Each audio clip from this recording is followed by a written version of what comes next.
السلام علیکم ورحمۃ اللہ وبرکاتہ۔ سیدنا کریم صلی اللہ تعالی علیہ وآلہ وسلم آسان تفسیر القرآن میں آج انشاءاللہ عز و جل سورہ حدید کی آیت نمبر 26 لفظی با محاورہ ترجمہ اور تفسیر کے ساتھ انشاءاللہ آپ کے سامنے بیان کی جائے گی۔ تو آئیں سب سے پہلے تلاوت سماعت فرماتے ہیں۔ اعوذ باللہ من الشیطان الرجیم، بسم اللہ الرحمن الرحیم۔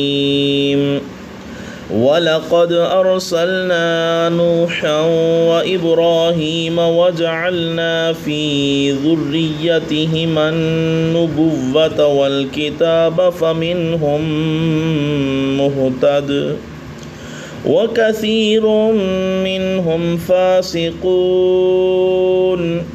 اور ہم نے نوح اور ابراہیم علیہ السلام کو پیغمبر بنا کر بھیجا، اور ہم نے رکھ دی ان دونوں کی نسل میں نبوت اور کتاب، پس ان میں سے چند تو ہدایت یافتہ ہیں اور ان میں بہت سے نافرمان ہیں۔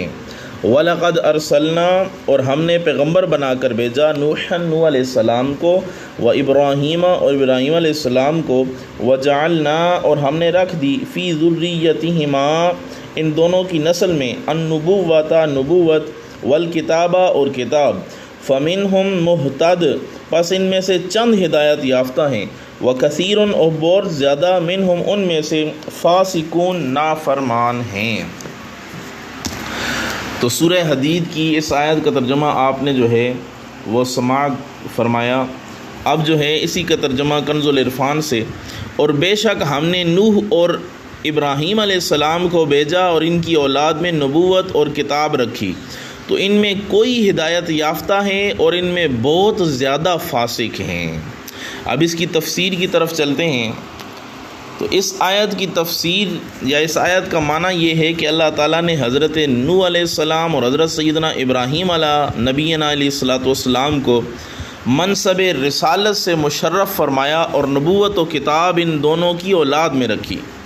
چنانچہ حضرت سیدنا ابراہیم علیہ نبینا علیہ السلام کے بعد تمام انبیاء علیہ السلام ان کی اولاد سے ہوئے، اور چاروں کتاب یعنی تورات، انجیل، زبور، قرآن پاک جو ہے وہ حضرت ابراہیم علیہ السلام کی اولاد میں سے منصب رسالت پر فائز ہونے والوں پر جو ہے یہ کتابیں نازل ہوئیں۔ تو جس پہ بھی کتاب نازل ہوئی حضرت ابراہیم علیہ نبی علیہ السلام کے بعد، تو وہ آپ کی ہی نسل میں سے تھا۔ اور آخر میں ارشاد فرمایا کہ ان دونوں رسولوں کی اولاد میں سے کچھ لوگ ہدایت یافتہ ہیں اور بہت زیادہ فاسق ہیں۔ تو یہاں پہ بھی فرمایا اور بھی بہت ساری جگہ پہ ہے کہ کثیر منہم فاسقون، کثیر منہم فاسقون، کہ جو فاسق ہیں وہ کثیر ہیں۔ اسی طرح حضرت سیدنا فاروق اعظم رضی اللہ تعالی عنہ کا ایک واقعہ ہے کہ آپ جو ہے وہ طواف کر رہے تھے، ایک نوجوان کو دیکھا کہ وہ کثرت کے ساتھ ایک ہی دعا پڑھ رہا ہے، اور وہ دعا یوں کر رہا ہے، اللہم اجعلنی من القلیل، کہ یا اللہ مجھے اپنے قلیل بندوں میں شامل فرما۔ تو سیدنا فاروق اعظم رضی اللہ تعالی عنہ جو ہے وہ اس شخص سے تعجب سے پوچھنے لگے، یہ کیسی دعا ہے جو تم مانگ رہے ہو؟ کیا تم نے اللہ کا یہ فرمان نہیں سنا کہ اللہ نے انسانوں کو پیدا کیا اور ان کی کثرت فرمائی، یعنی کثیر انسانوں کو پیدا کیا؟ تو سائل نے جب یہ سوال سنا، اس شخص نے عرض کیا، اے امیر المومنین، کیا آپ نے قرآن مجید میں اللہ تعالیٰ کے یہ ارشادات نہیں سنے؟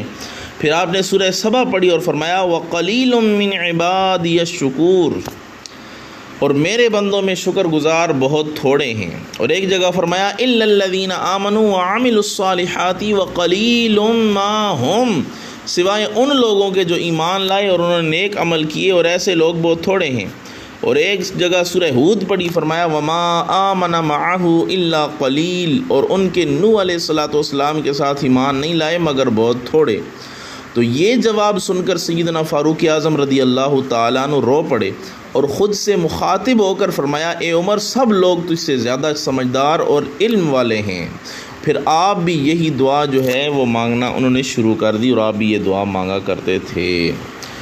تو پتہ چلا کہ جو قلیل ہیں وہ اللہ تعالیٰ کے شکر گزار بندے ہیں، اور جو کثیر ہوتے ہیں یا تو وہ فاسقون ہیں یا کافرون ہیں یا گمراہ لوگ ہیں۔